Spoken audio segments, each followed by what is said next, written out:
Fala, rapaziada, beleza? Seja bem-vindo a mais um vídeo. Hoje eu vou comprar o som do William Gamer. Ele quer vender o som dele, então eu vou comprar. Peguei ele 200 do meu amigo, ele me emprestou.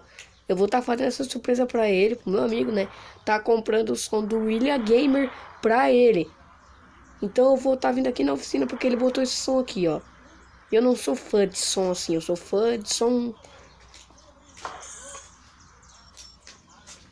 Eu sou fã de som maior, entendeu?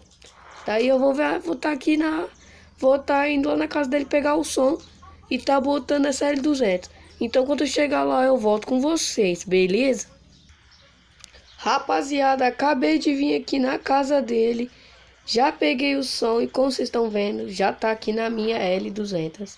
Quer dizer, eu tenho mania, rapaziada, de falar que é minha, só que não é minha, do meu amigo, né?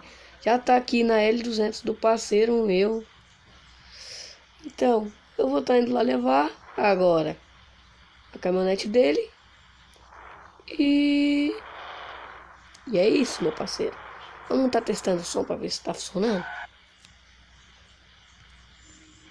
Eu vou estar escolhendo uma musiquinha aqui. Olha aí, rapaziada. Tô testando o som que eu acabei de comprar do William.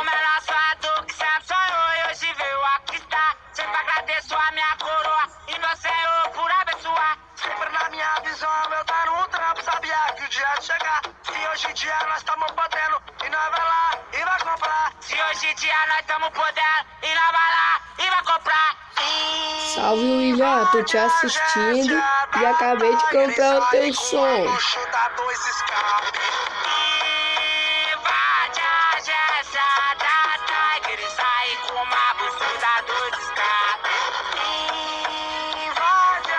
Segue a música, né, rapaziada? Com a bucha da dois escape. E a Valemark do outro lado.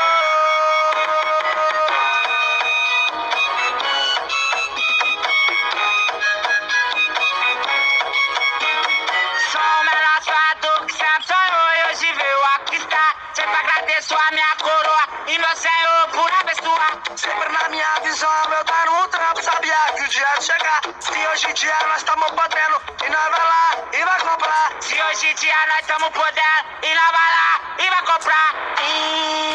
Invade a agência da Tiger e sai com a bucha da dois escape. Invade a agência da Tiger e sai com a bucha da dois escape.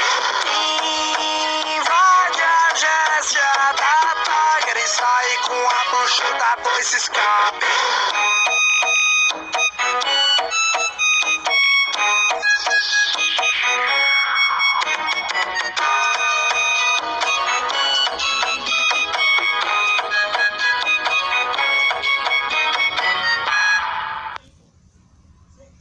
Então, rapaziada, eu vou deixando esse vídeo por aqui. Espero ter gostado. Valeu e fui!